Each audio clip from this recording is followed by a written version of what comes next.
Okay, अब next factor हम इसका डिस्कस करने लगे हैं जो है कंजुगेटेड सिस्टम। कंजुगेटेड सिस्टम का मतलब ये है कि alternating double bonds and single bonds का प्रेजेंट होना। इन सिस्टम्स में क्या होता है, पाई टू पाई, जो पाई बॉन्ड्स होते हैं वो स्मॉलर ओवरलैप से बनते हैं। जैसे अभी हमने बात की कि उसका जो स्प्लिटिंग गैप होता है, एनर्जी स्प्लिटिंग भी उसमें कम होती है between pi and pi star orbitals में। तो इन ऑर्बिटल्स में ट्रांजिशन क्या होती हैं, फेवरेबल होती हैं। तो ऐसे मॉलिक्यूल्स जो कंजुगेटेड सिस्टम होता है जिनके अंदर वो क्या करते हैं, वो preferably phenomena of fluorescence and phosphorescence को शो करते हैं। अच्छा, कंजुगेटेड सिस्टम के इफेक्ट की वजह से this effect is more pronounce in molecule with large conjugated system, यानी कि जितना ज्यादा उनके अंदर जो है कंजुगेटेड सिस्टम बड़ा होता जाएगा, उतना ज्यादा जो है पाई टू पाई स्टार ऑर्बिटल्स जो है वो ज्यादा बनेंगे मॉलिक्यूलर ऑर्बिटल्स, और पाई टू पाई स्टार ट्रांजिशन का चांस भी ज्यादा है। इस वजह से एरोमेटिक कंपाउंड्स में फ्लोरेसेंस होती है, क्योंकि एरोमेटिक कंपाउंड्स में क्या होता है, पाई जो है डीलोकलाइज्ड पाई सिस्टम होता है कंपाउंड विद फ्यूज रिंग। अगर एरोमेटिक रिंग्स को यानी कि फ्यूज कर रहे हैं तो वो और ज्यादा फ्लोरेसेंट हो जाते हैं। पहला इसका फैक्टर क्या है कि एरोमेटिक कंपाउंड्स में फ्लोरेसेंस होती है। दूसरा ये कि compounds with fuse rings are found to be specially fluorescent, यानी कि ऐसे कंपाउंड्स इसमें रिंग्स फ्यूज होगी, यानी कि उसमें एरोमेटिसिटी और ज्यादा होगी है। Extents of fluorescence is found to be directly proportional to the number of fuse rings. अगर हम जितनी ज्यादा रिंग्स को फ्यूज कर रहे हैं उतना ज्यादा जो एक्सटेंस फ्लोरेसेंस का बढ़ेगा। नेक्स्ट आ जाता है नेचर ऑफ सब्स्टिट्यूएंट। इरम, इनको प्लीज एग्जांपल से समझा दें। इसकी एग्जांपल आप बेंजीन की ले सकती हैं कि बेंजीन में aromatic compound show fluorescence, benzene show करती है। कंपाउंड्स अगर हम स्ट्रक्चर बना के दिखा देती हैं अगर तो ज्यादा समझ आ जाती। इसमें वो ऊपर वाली बात है बिल्कुल। इसमें स्ट्रक्चर बनाने की आप देखें ना, मैंने अभी आपको समझाया है कि स्प्लिटिंग गैप की बात है सिर्फ, कि जो एरोमेटिक कंपाउंड्स हैं उसमें पाई टू पाई स्टार ऑर्बिटल ज्यादा होंगे, ये तो सबको पता है। तो एरोमेटिक कंपाउंड में फ्लोरेसेंस होगी, और इसकी एग्जांपल क्या है, बेंजीन है। अगर आप इसकी एग्जांपल चाह रहे हैं, फर्स्ट आपको मिल जाएगी इसकी बेंजीन की एग्जांपल मिल जाएगी, या बेंजीन के जो सब्स्टिट्यूटेड बेंजीन हो सकते हैं। लेकिन सब्स्टिट्यूटेड बेंजीन के में आगे हम केस डिस्कस करेंगे कि कुछ सब्स्टिट्यूएंट जो है वो बेंजीन में जो है फ्लोरेसेंस को इनहेंस करते हैं और कुछ जो है उसको डिमिनिश करते हैं। अच्छा, कंपाउंड विद फ्यूज रिंग, इसमें आप नेफ्थलीन या एंथ्रासीन ले सकते हैं, और extent of fluorescence is found to be directly proportional to the number of fuse ring. इसमें भी आप यही ले सकते हैं, नेफ्थलीन या एंथ्रासीन के बेंजीन में कम है, नेफ्थलीन में उससे ज्यादा, एंथ्रासीन में उससे ज्यादा। अंडरस्टैंड? जी ठीक है। नेचर ऑफ सब्स्टिट्यूएंट्स, सब्स्टिट्यूएंट किस तरह से जो है फ्लोरेसेंस या फॉस्फोरेसेंस। अच्छा, सब्स्टिट्यूएंट्स उन मॉलिक्यूल्स का हमने डिस्कस करना है जिनमें पहले तो क्या है कि रिंग रिंग स्ट्रक्चर वाले मॉलिक्यूल्स हैं, उनके ऊपर हमने कोई सब्स्टिट्यूशन की है। ये उसका जो है ना एब्जॉर्प्शन और फ्लोरेसेंस दोनों को चेंज कर सकती है सब्स्टिट्यूशन। ये क्यों कर सकती है सब्स्टिट्यूशन, क्योंकि सब्स्टिट्यूशन क्या करती है, change the mobility of pi electrons.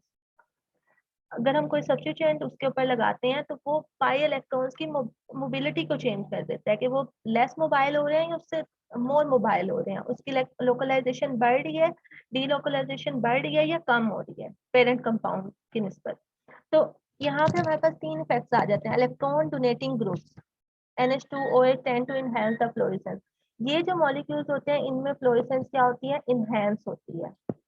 इस वजह से इनहेंस होती है कि अगर आप फिनोल देखें, फिनोल क्या करता है, इलेक्ट्रॉन डोनेटिंग ग्रुप, फिनोल में हाइड्रोक्साइड ग्रुप इलेक्ट्रॉन डोनेटिंग है।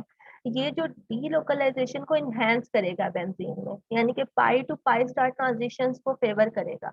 जो इलेक्ट्रॉन डोनेटिंग ग्रुप्स होते हैं ये क्या करते हैं, पाई टू पाई स्टार ट्रांजिशंस को फेवर करते हैं, इस वजह से ये फ्लोरेसेंस या फॉस्फोरेसेंस को इनहेंस करते हैं। नेक्स्ट आ जाते हैं इलेक्ट्रॉन विदड्रॉइंग ग्रुप्स। क्लोरीन या कार्बोक्सिल ग्रुप जो है टेंड टू इनहिबिटेड, ये क्या करते हैं, फ्लोरेसेंस को कम करते हैं। किस वजह से, यहाँ पे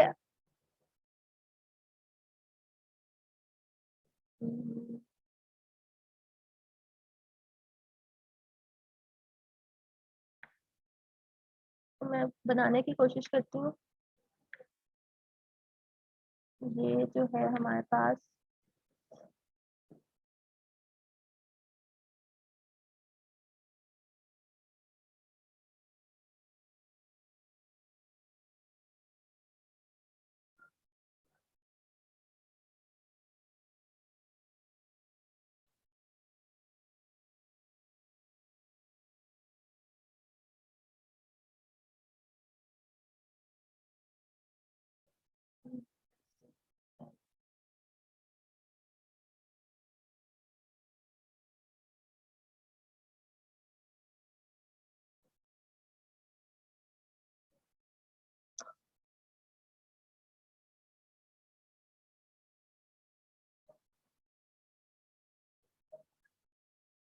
या आप सिंपल समझ लें कि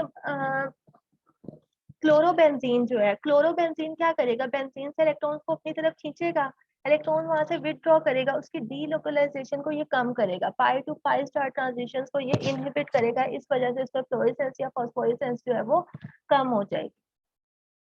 नेक्स्ट आ जाता है हैवी एटम इफेक्ट। अगर हम किसी ऐसी सब्स्टिट्यूशन करते हैं जिसका मॉलिक्यूल जिसका जो है मॉलिक्यूलर वेट ज्यादा है सब्स्टिट्यूएंट ग्रुप का, तो ऐसे में क्या होगा, मोलर मास इंक्रीज होने से जो है मॉलिक्यूल बड़ा होने की वजह से फ्लोरेसेंस की इंटेंसिटी कम हो जाती है और फॉस्फोरेसेंस का फिनोमिना बढ़ जाता है, क्योंकि बिगर मॉलिक्यूल्स में ज्यादा ये हैवी एटम इफेक्ट दोबारा बताया ना, ये सर क्यों हैवी, इससे अगर हम हैवी एटम को इंट्रोड्यूस करवा रहे हैं यानी क्लोरीन आयोडीन की सब्स्टिट्यूशन कर रहे हैं, तो उससे मोलर मास बढ़ेगा पेरेंट कंपाउंड का, as compare to parent compound molar mass बढ़ जाएगा, और इससे क्या होगा कि प्रोबेबिलिटी जो है इंटर सिस्टम क्रॉसिंग की प्रोबेबिलिटी बढ़ जाती है, यानी कि हैवियर जो एटम्स होते हैं वो क्या बढ़ाते हैं, इंटर सिस्टम क्रॉसिंग को बढ़ाते हैं, इंटर सिस्टम क्रॉसिंग की प्रोबेबिलिटी ज्यादा होने की वजह से फ्लोरेसेंस यहाँ पे कम होना शुरू हो जाती है और ये क्यों बढ़ाते हैं inter system crossing? Sir inter system crossing, sir ये मैंने नहीं पढ़ा जी, हैवी एटम्स की वजह से इंटर सिस्टम क्रॉसिंग क्यों बढ़ती है? सर, ये मैं बाद में क्लियर कर दूंगी। लाजमी क्लियर करना है। ठीक है सर, जो पॉइंट्स रह रहे हैं, rigidity of molecule, fluorescence is particularly favour molecule with rigid structure. यहाँ पे रिजिडिटी आ जाती है मॉलिक्यूल्स के, जो मॉलिक्यूल ज्यादा रिजिड होते हैं उनमें फ्लोरेसेंस पर्टिकुलरली फेवर होती है, और जो लेस रिजिड मॉलिक्यूल्स होते हैं उनके अंदर फ्लोरेसेंस इतनी ज्यादा नहीं होती, क्योंकि इसमें यहाँ पे देखें दो मॉलिक्यूल्स आपके सामने हैं, फ्लोरीन और बाइफेनाइल। फ्लोरीन में क्वांटम एफिशिएंसी आप देखें 1.0 है और बाइफेनाइल में 0.2 है।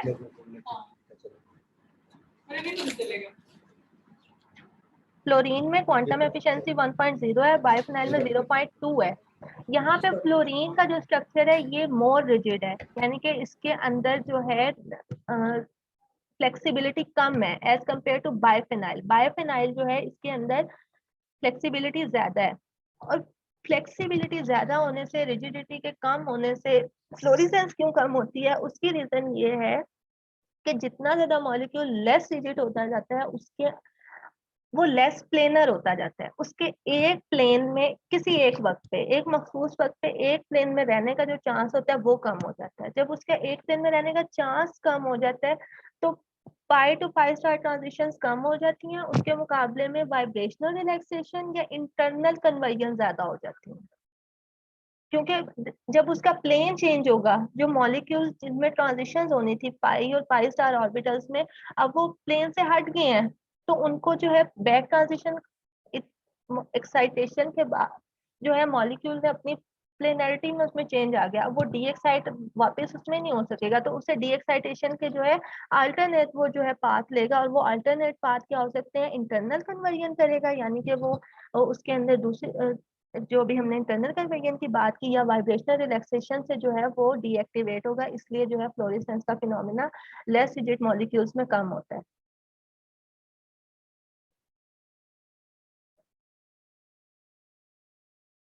ओके, अब आ जाते हैं इन्वायरमेंटल फैक्टर्स। इन्वायरमेंटल फैक्टर्स में सबसे पहले है वेवलेंथ ऑफ इंसिडेंट लाइट। जैसे हमने पहला फैक्टर वेवलेंथ और स्ट्रक्चर, इनको हम अलग अलग डिस्कस नहीं कर सकते, क्योंकि स्पेसिफिक मॉलिक्यूल स्पेसिफिक वेवलेंथ को एब्जॉर्ब करते हैं, तो वेवलेंथ जो है वो बहुत ज्यादा मैटर करती है। जैसे हमने पहले बात की कि वेवलेंथ कौन सी यूवी विजिबल रेंज की जो वेवलेंथ है वो फ्लोरेसेंस और फॉस्फोरेसेंस का फिनोमेना शो करवाती है, और वो कौन सी वेवलेंथ कितनी होनी चाहिए, उनकी जो वेवलेंथ है यूवी की भी 250 नैनोमीटर से ज्यादा होनी चाहिए, क्योंकि 250 नैनोमीटर वाली रेडिएशन डिसोसिएशन और प्री डिसोसिएशन कॉज करेंगे, जिसकी वजह से प्रोबेबिलिटी जो है फ्लोरेसेंस या फॉस्फोरेसेंस की क्या हो जाएगी, कम हो जाएगी। अब कंसंट्रेशन का फैक्टर आ जाता है। बेयर लैम्बर्ट लॉ को अगर हम अप्लाई करें तो ये फ्लोरेसेंस इंटेंसिटी है, ये इंटेंसिटी है ऑफ इमिटेड रेडिएशंस, क्योंकि फ्लोरेसेंस भी जो है वो भी इमिटेड रेडिएशंस है। तो हम यहाँ पे बियर लैम्बर्ट लॉ अप्लाई कर सकते हैं, यहाँ पे हम बियर लैम्बर्ट लॉ अप्लाई करेंगे क्योंकि ये भी इमिटेड रेडिएशंस है। यहाँ पे Beer Lambert law is directly proportional to I not minus I fluorescence. यहाँ पे हमने प्रोपोर्शनैलिटी कांस्टेंट से रिप्लेस कर लिया। इस Beer Lambert law I naught और अप्लाई आई का बताया ना ये क्या चीजें हैं? सर ये एफ जो है कि इसमें इंटेंसिटी है फ्लोरेसेंस रेडिएशंस की, आई नॉट इंसिडेंट लाइट, और आई जो है ये है emitted light, intensity of emitted light. जितना ज्यादा ये डिफरेंस ज्यादा आएगा, यानी कि हमने इमिटेड 100 लाइट तो आपके पास फ्लोरेसेंट लाइट हो गई, फिर जी सर फ्लोरेसेंट लाइट की, क्योंकि हम यहाँ पे फ्लोरेसेंस की बात कर रहे हैं, सिंपल नहीं तो इमिशन। आई जो है, आई आई नॉट आई और एफ इनमें क्या फर्क है तीनों में? सर आई नॉट जो है ये इंसिडेंट लाइट है, इंसिडेंट लाइट की इंटेंसिटी है, और आई जो है ये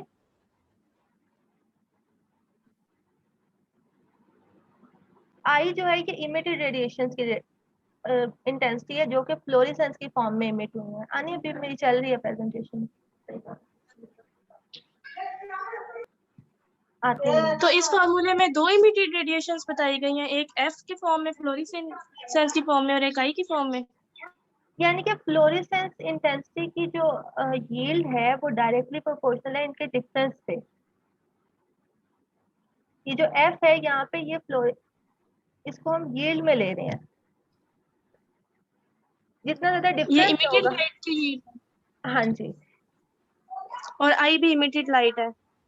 आई जो है आई नॉट इंसिडेंट लाइट है, और आई जो है वो इसमें इमिटेड लाइट है। तो फिर ये दोनों इमिटेड लाइट है और इनके लिए दो फिगर्स क्यों यूज हो रहे हैं डिफरेंट? मैं आपको बता रही हूँ जो एफ है ये हम यील्ड के लिए ले रहे हैं कि हमारे पास फ्लोरेसेंस यील्ड कितनी आ रही है। अगर हम सिंपली चले, आप इसको मैथमेटिकली अगर आप सिंपली देखें, जो फ्लोरेसेंस है वो इमिटेड रेडिएशंस है, ये बात तो आपको समझ आ गई है ना। इमिटेड रेडिएशंस क्या जी होती हैं, डायरेक्टली प्रोपोर्शनल। हमने असल में इसका कंसंट्रेशन से जो है इसका रिलेशन निकालना है। यहाँ पे जो हमारे पास फ्लोरेसेंस का जो रिलेशन कंसंट्रेशन के साथ आता है, ये डायरेक्ट देखें रिलेशन आता है। अपना बात सुने मेरी, आप जी अपने आप को करेक्ट कर लें। आई नॉट जो है ये एब्जॉर्ब रेडिएशन है और आई जो है ये ट्रांसमिटेड है। जी इन दोनों सर, का फर्क जो है ना, देखिए सपोज आपने 1000 रेडिएशन डाली, जी उन सर, 1000 में से 100 रेडिएशन ट्रांसमिट हो गई सैंपल में से, आगे गुजर गई, जी सर, तो बाकी 900 रह गई, वो ये है। जी सर, ये ये डिफरेंस। ट्रांसमिटेड रेडिएशन है, ये एमिटेड नहीं है। ये अब्जॉर्ब रेडिएशन, सर ये वो आपके पास अलग अलग ट्रांसमिटेड बताया था आई रेडिएशन। नॉट और आई क्या है। जी ये पूरा ये जो डिफरेंस आपने पहले बताया था ना, आपने पहले ये बताया था कि जो लाइट एब्जॉर्ब होगी, जो रेडिएशन एब्जॉर्ब होंगी, वो सारी की सारी जो है वो नहीं काज करेंगी फ्लोरेसेंस। यस सर, हाँ, लेकिन ये जरूर है कि जितनी ज्यादा एब्जॉर्ब होंगी, ज्यादा चांसेस होंगे कि यस सर, फ्लोरेसेंस काज हो। Yes sir absorbance. तो हमें पता है कि आप जितना बताएं दोबारा, एफ क्या है, आई नॉट क्या है और आई क्या है, ये बताएं। एफ जो है वो इंटेंसिटी है फ्लोरेसेंस रेडिएशन की, और आई नॉट माइनस आई जो है ट्रांसमिटेड रेडिएशन है, यानी कि जो ट्रांसमिट हुई है। ये डिफरेंस जितना ज्यादा आएगा इतना इसका मतलब है कि सॉरी डिफरेंस जितना ज्यादा आएगा तो एब्जॉर्बेंस उतनी ज्यादा होगी। आप हाँ, एब्जॉर्बेंस ज्यादा होगी और फ्लोरेसेंट लाइट की इंटेंसिटी ज्यादा होगी। Yes sir absorbance. और एब्जॉर्बेंस किससे रिलेट करती है, अगर हम बियर लैम्बर्ट लॉ के। आप इस फैक्टर को ऐसे रिलेट करें ना, सपोज आपके पास 1000 रेडिएशन एब्जॉर्ब हुई है, जैसे मैंने एग्जांपल दी थी। यस सर, 1000 में 1000 आपने इंसिडेंट की हैं, यस सर, 1000 इंसिडेंट की हैं, उनमें से 300 ट्रांसमिट हो गई, यस सर, बाकी आपके पास रह गई 700। यस अब सर, क्या वो 700 जो सारी की 700 एब्जॉर्ब हुई हैं, यस सर, 1000 आपने इंसिडेंट की, जी सर, 300 ट्रांसमिट हुई, जी सर, बाकी 700 जो है वो एब्जॉर्ब हुई। जो यस सर, 700 एब्जॉर्ब हुई हैं वो सारी की सारी चेंज नहीं होंगी फ्लोरेसेंस में, यस सर, बल्कि उनमें से आगे दो हिस्सों में तकसीम होंगी। कुछ एक नॉन रेडिएटिव कूलिंग में जाएगी और नॉन रेडिएटिव में जाएगी, और कुछ रेडिएटिव यानी फ्लोरेसेंस में जाएगी। यस सर, तो जाहिर है 700 एब्जॉर्ब हुई हैं, यस जितनी सर, ये 700 जो जितनी ये ज्यादा होंगी इतने ज्यादा चांसेस हैं कि फ्लोरेसेंस फ्लोरेसेंस, ज्यादा हो, यस सर, सिंपल इसका जो है क्रक्स क्योंकि यही उसका है। एक हिस्सा तो वो नॉन रेडिएटिव में चला जाएगा। यस सर, जितने ज्यादा सपोज एब्जॉर्बेंस आपके पास 900 एब्जॉर्ब होती हैं, तो यस 900 सर, में से फिर जाहिर है कुछ हिस्सा जो जाएगा नॉन रेडिएटिव में और कुछ रेडिएटिव यस में। सर, जो रेडिएटिव में जाएगा वो आपके पास अच्छा, जो है वो इतना ज्यादा होगा, फ्लोरेसेंस यस सर, इतनी ज्यादा जितनी होगी। ज्यादा एब्जॉर्बेंस होगी उतना ज्यादा प्रोबेबिलिटी जो है वो फ्लोरेसेंस की ज्यादा होगी। अच्छा, जिस तरह बेयर लैम्बर्ट ला अप्लाई तरफ समझ आ गया। सॉल्यूशंस में, इसी तरह जो ये पिछली स्लाइड यहाँ, पे दोबारा जाएं। यस सर,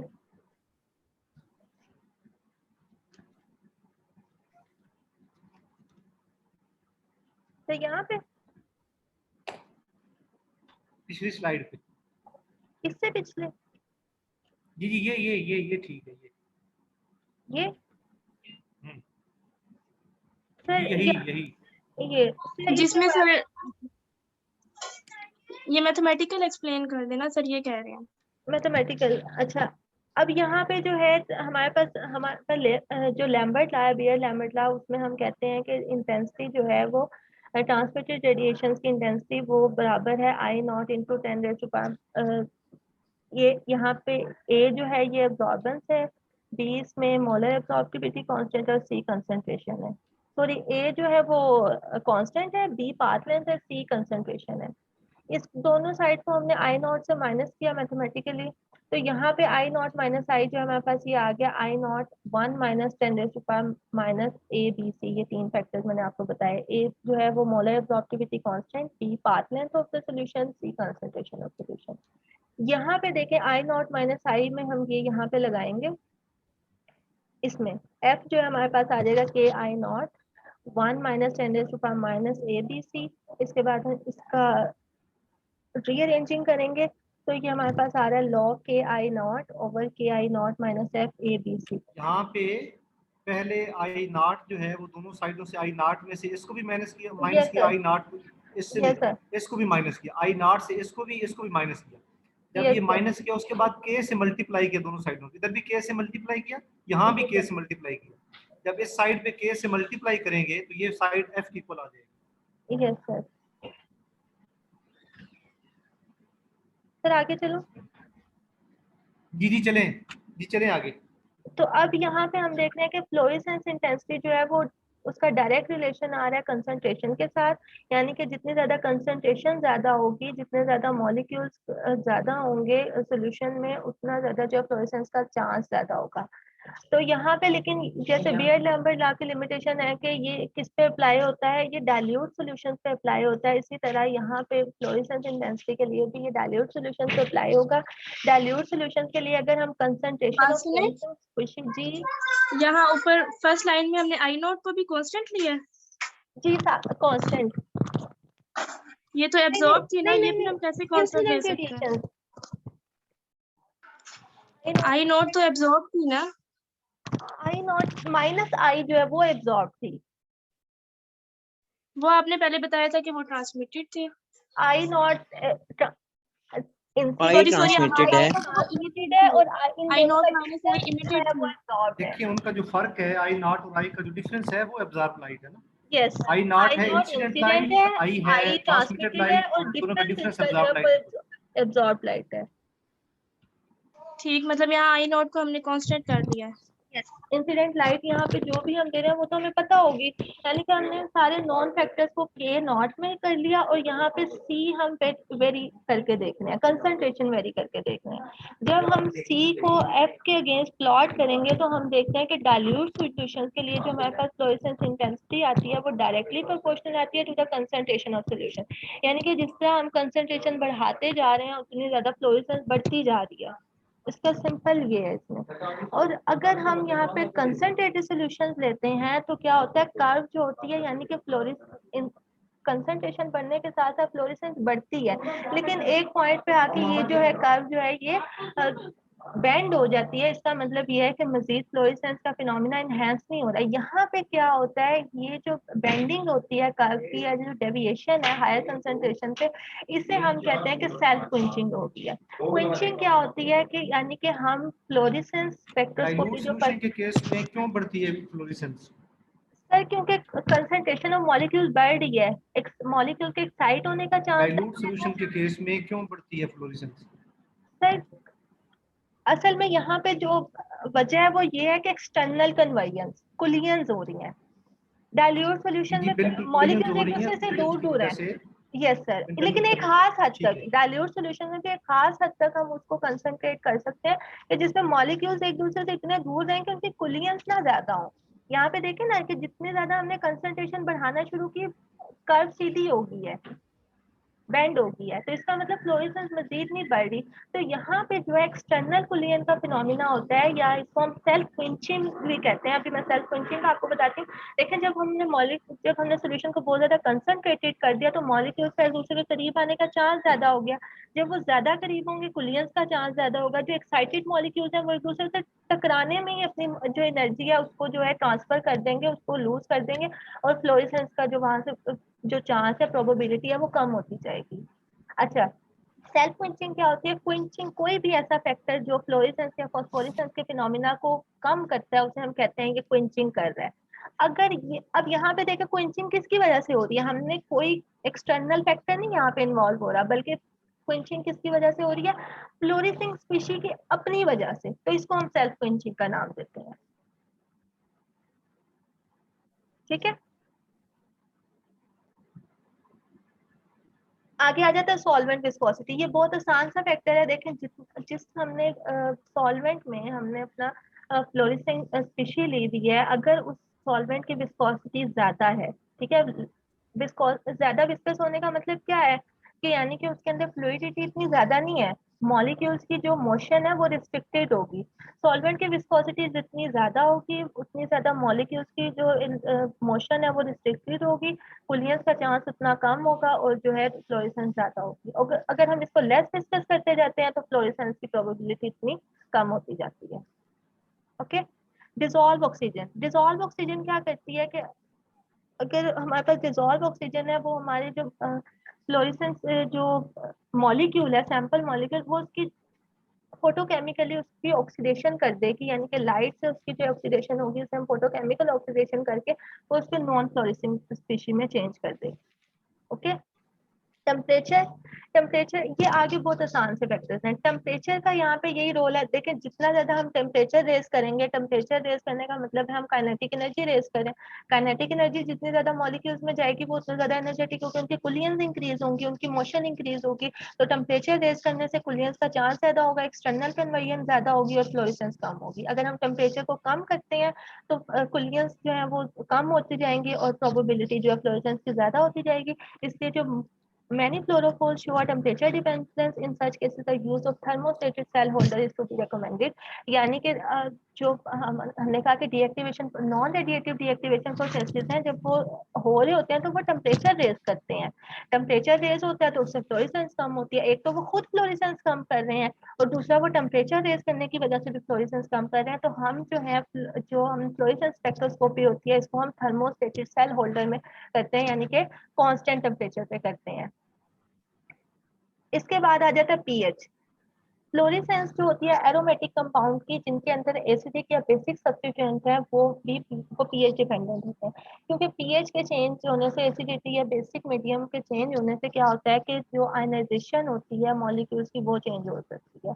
वो प्रोटोनेटेड हो सकते हैं या डीप्रोटोनेटेड हो सकते हैं। यहाँ पे एग्जाम्पल दे दी है एनालिन की। एनालिन यहाँ पे फ्लोरेसेंस शो करती है और वेवलेंथ कितनी होती है इसकी फ्लोरेसेंस की इमिशन की 310 to 405, और इसकी अगर हम इंटेंसिटी निकालते हैं, रिलेटिव इंटेंसिटी या इसकी एफिशिएंसी निकालते हैं तो वो 20 निकलती है।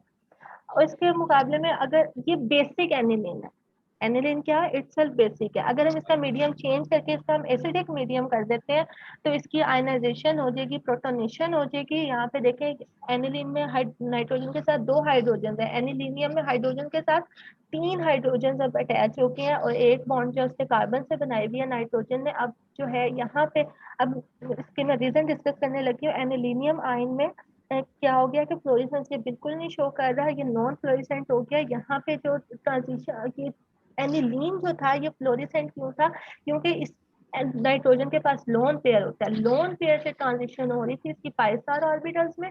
अब यहाँ पे देखें जब एनिलीनियम आयन ने जो लोन पेयर था वो बॉन्डिंग में इन्वॉल्व हो गया हाइड्रोजन के साथ, लोन पेयर के इलेक्ट्रॉन्स अवेलेबल ही नहीं है, तो इस वजह से ये फ्लोरेसेंस नहीं शो करेगा। तो ऐसे कंपाउंड जिनमें प्रोटोनेशन या डीप्रोटोनेशन होती है, जिनके साथ एसिडिक या बेसिक सब्स्टिट्यूएंट्स होते हैं, उसके ऊपर पीएच बहुत ज्यादा इफेक्ट करती है ऐसे कंपाउंड्स को। तो ये सारे इंटरनल और एक्सटर्नल फैक्टर्स थे, यानी कि मॉलिक्यूल के अपने बात सुनिए, जी ये एनिलीनियम में जब पॉजिटिव चार्ज हो गया तो इसका ऑर्बिटल तो वेकेंट है ना, वहां पे तो ट्रांजिशन हो सकती है ना। इलेक्ट्रॉन की बात कर रही हूँ मैं, इलेक्ट्रॉन की कि यानी कि इसके बेशक से इसने इलेक्ट्रॉन अपना लूज कर दिया लेकिन वो ऑर्बिटल तो फ्री है, वहां पे तो ट्रांजिशन हो सकती है या नहीं हो सकती। ऑर्बिटल तो प्रेजेंट है लेकिन उसके अंदर इलेक्ट्रॉन ही नहीं है, इलेक्ट्रॉन की एक्साइटेशन डी एक्साइटेशन हो रही है। नाइट्रोजन का लोन पेयर जो है वो हो गया यस कोऑर्डिनेट कोवेलेंट बॉन्ड बना रहा है, इलेक्ट्रॉन ही नहीं है। यस इलेक्ट्रॉन ही वो नहीं है। कॉन्जुगेटेड सिस्टम की मैं बात कर रही हूँ ना, कि जैसे कॉन्जुगेटेड सिस्टम बेंजीन मौजूद है, बेंजीन से नहीं जा सकते। नहीं, इसमें यही वाला फैक्टर है, क्योंकि हम बहुत सारी चीजें ऐसी ऑर्गेनिक केमिस्ट्री में पढ़ते हैं कि सिर्फ हमने उसका बेसिक स्ट्रक्चर नहीं देखना होता, उसका सब्स्टिट्यूएंट उसको बहुत ज्यादा अफेक्ट कर रहा होता है।